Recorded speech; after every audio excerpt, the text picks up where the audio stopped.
Hey there, Alex. What was the thing? Was there a particular? I see Red Sea Passovers one today. Was there a guiding principle beside how you decided to collect today's entire crop of Simon Aronson mystery? For all those of you that don't know, Simon Aronson put out a lot of magic and all different kinds of magic, so you can categorize it in lots of different ways. So, Alex, what was your take on it? Really, I'm picking out the ones that I think are the great hits. Like the ones that we're going to see today are ones that if you're a Simon Aronson super fan like I am, that these are like the ones that generally they get the reactions. And quite a few of these I've performed, so I know what they get. And seeing Simon really do that, get out every drop, it's really really great. The one we're going to start with today, though, is sort of it's one that it was like it's like Phenomenal.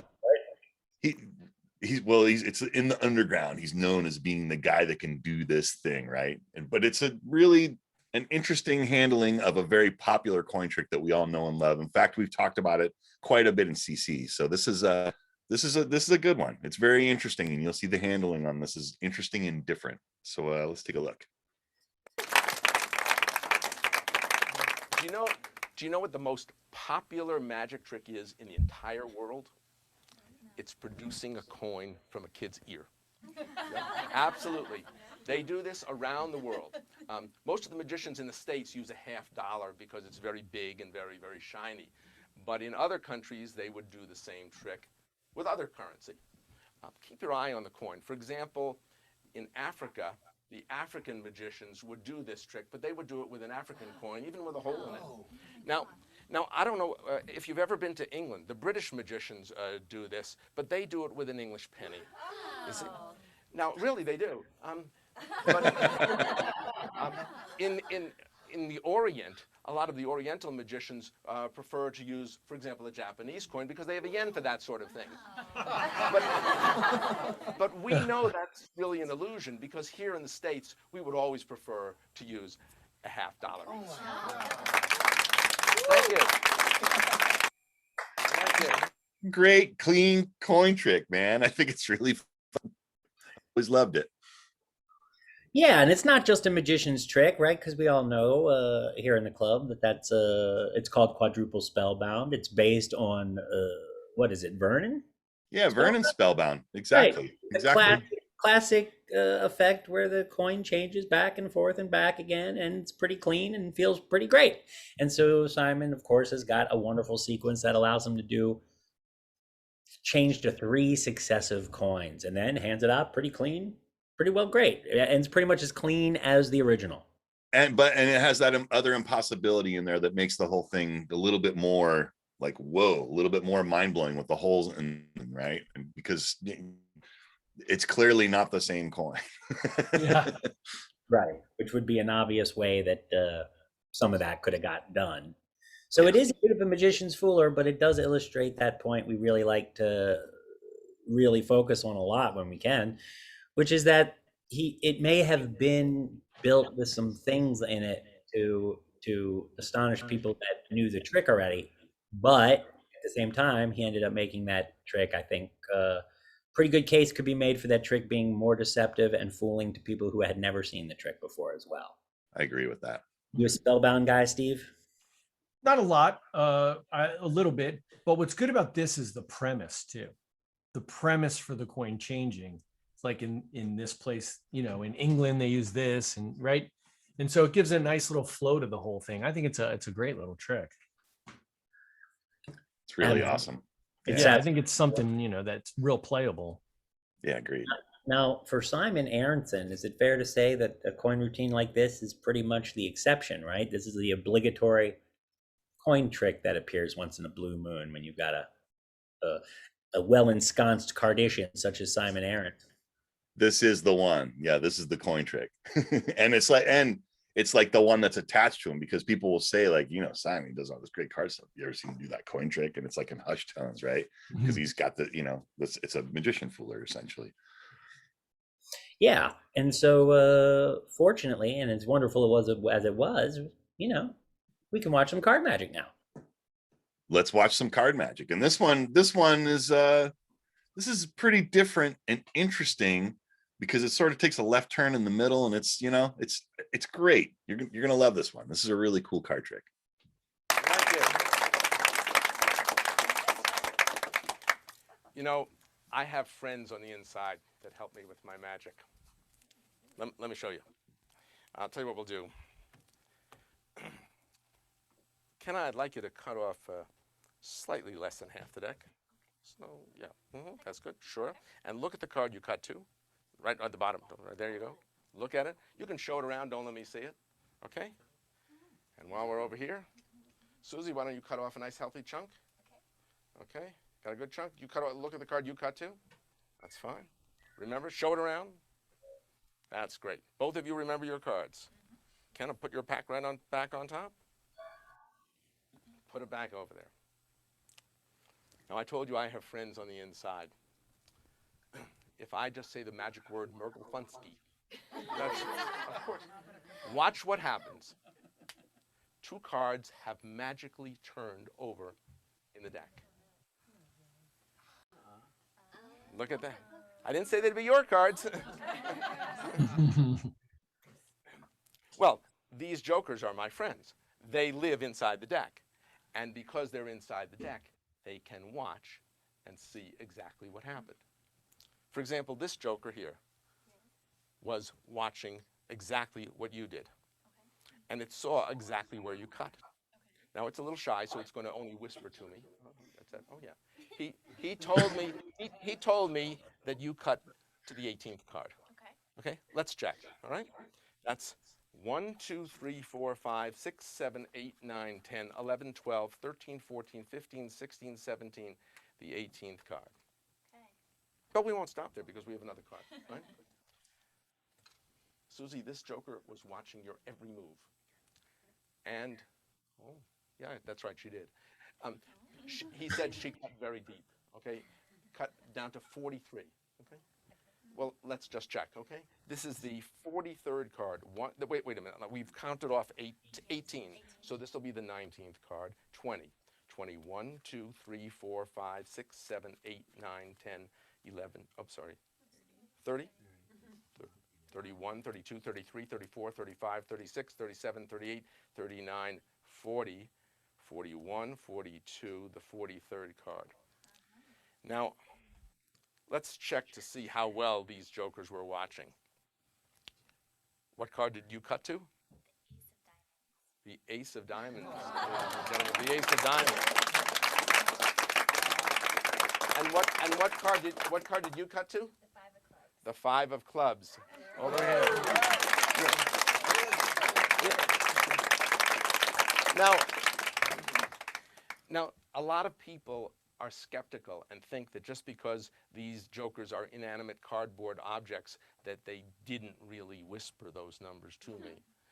I know there are some doubting Thomases, but actually not only are they magicians, they are fortune tellers, because this joker knew beforehand that you would cut to exactly at 18, and this joker knew that Susie would cut to 43. Pretty great. It's pretty great. Pretty great. What Wow. fascinating application of that principle, right? It's pretty great. I just love to see something like that. You know, it's just so satisfying. You know what I mean?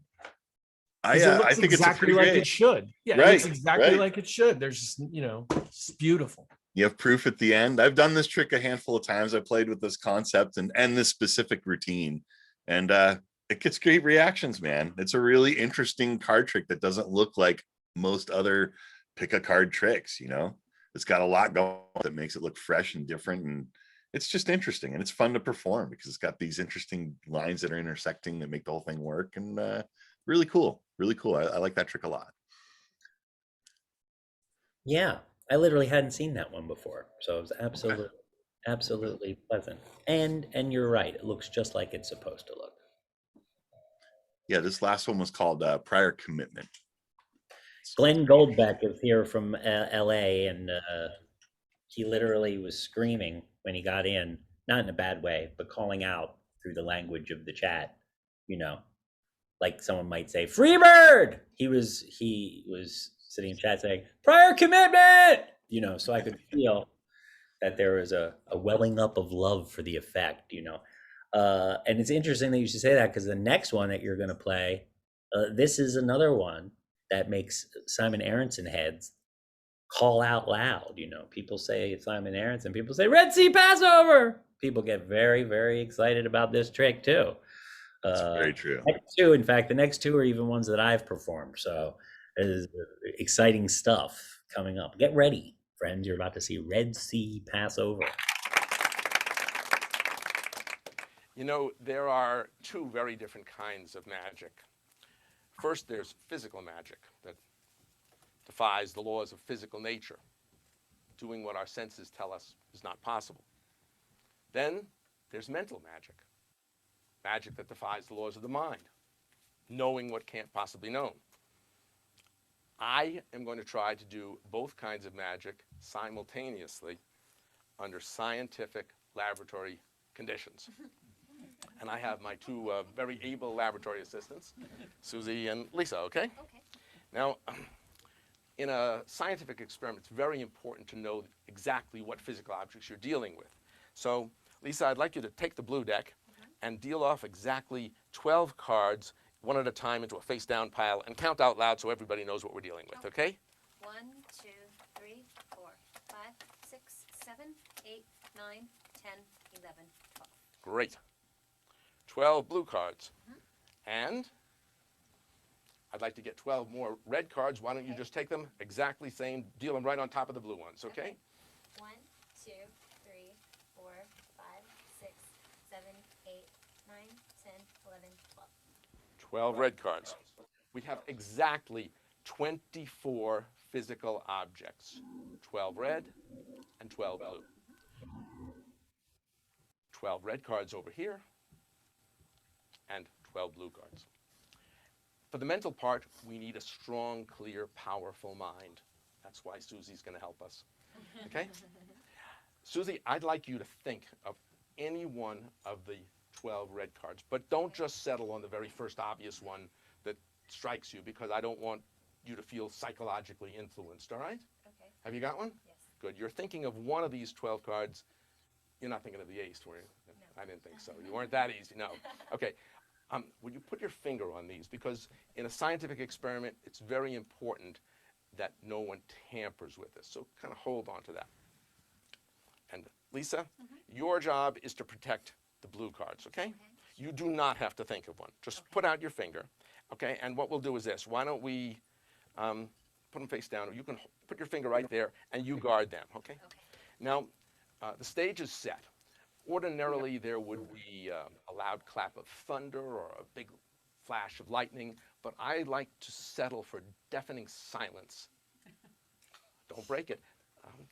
That was perfect. I think that's, let's just check what happened. Let's check on the physical magic first, okay? Susie, would you, in a loud, clear voice, count your cards once more, okay? Face down, okay? All right. 1, 2, 3, 4, 5, 6, 7, 8, 9, 10, 11. 11. One of those cards is missing, and it's not too hard to guess where it went. Lisa, I'd like you to also count, but before you do, just take those and when you count, if you come to some amazing surprise, do not faint and do not stop counting. Okay. Count right to the end, okay? Okay. Okay, let's see what you got. All right. 1, 2, 3, 4, 5, 6, 7, 8, 9, 10, 11, 13. 13 cards, and one of them is red. Yeah. Isn't nature's balance wonderful? Okay. Now that's really fine for the physical part, but what about the mental part? Susie, you were thinking of one card. Don't tell me what it is. Don't tell me what it is. But what I'd like you to do is just check these 11 red cards and see whether or not your card is still there. 1, 2, 3, 4, 5, 6, 7, 8, 9, 10, 11. Is it there? No. Whew, that's very comforting. Well, okay. For the first time, tell everybody what card you were thinking of. The 2 of spades. The 2 of spades. Yes. I want to show you something. If you'll recall, you already know that among these cards is one red card, and it's not surprising that it is in fact Susie, 2 of spades. Thank you. Pretty awesome, dude. Great trick. Another great one. That's a killer trick, you know. I mean, very few are the tricks that would compel me to have a red deck and a blue deck out like that, but that's one of them. That's really one one of of them. the tricks. Yeah. So it's a very great trick. And for all of you magi out there who are looking for good material, you know, I think this one's in Bound to Please, one of the greatest value books you'll ever get, right? It's also like self-working. It's pretty much, Almost. it's minimal handling, but yeah. Yeah, it's one of the easier tricks you're going to find, you know. Certainly that kind of footprint left on the spectator's face. So No doubt. absolutely a killer trick. Red Sea Passover. So maybe I got the credits wrong, but I know I think it might be an Aronson approach. Now that you're mentioning it, I think it might be an Aronson approach, the first one. You mean Red Sea Passover? The Red Sea Passover, I think it's in the big red book.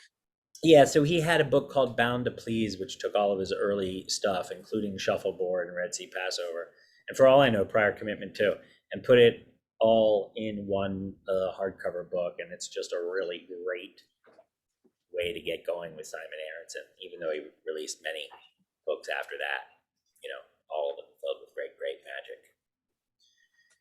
And that's a very good decision, Lotus. I would go ahead and do that if I were you. I would pick up that book if you can find it, because it's definitely, you know, a major deal. It's like there's more great magic in that per square page than you're going to find any other place. And speaking of real easy tricks to do, we've got one more today that we're going to share.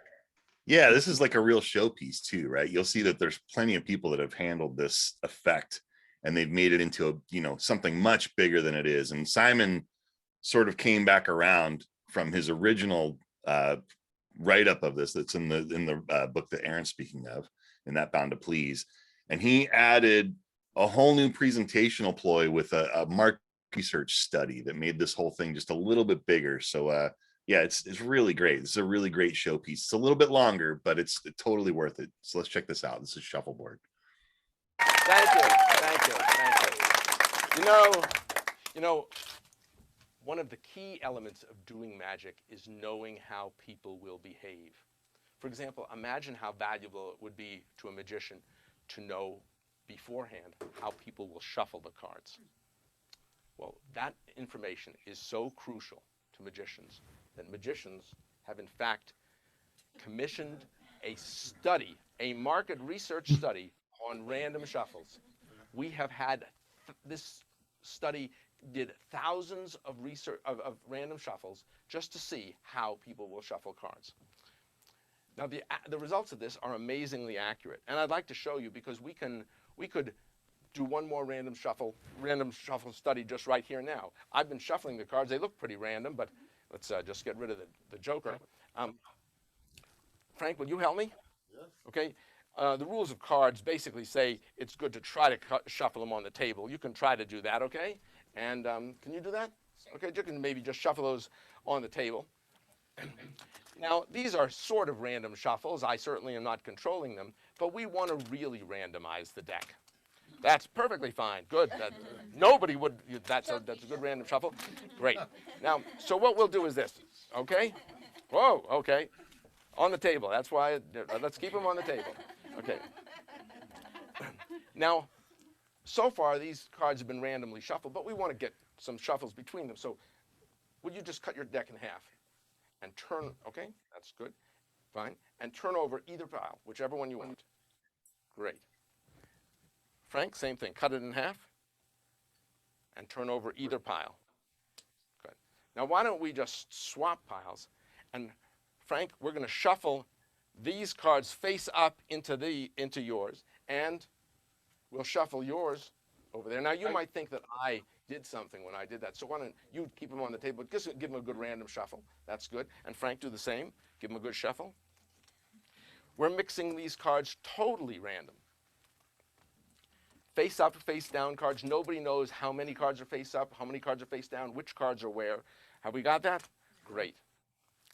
Now, but we said we wanted to combine the whole deck and do one random shuffle of the deck. Susie, why don't you turn one half over? Turn that over, okay? The whole half over, the whole half, okay? And why don't you shuffle those two together? Okay. Perfect. Now you've got to admit, this is a random sample of shuffling. As a matter of fact, if we were any more random, the cards would be on the floor. Now let's just see how well this study is. This study was so precise that it was done at 3 different demographic levels. You see, the first demographic level over here is demographic level 1, the general population at large. And this study says that over 50% of the people will randomly shuffle exactly 23 face-up cards. We had no idea how you were going to shuffle or which cards you'd be turning face up or which ones you'd be exchanging. But let's see, 23 cards face up. Let's just check how close that study is. That's 1, 2, 3, 4, 5, 6, 7, 8, 9, 10, 11, 12, 13, 14, 15, 16, 17, 18, 19, 20, 21, 22, 23. Amazing. But you know something?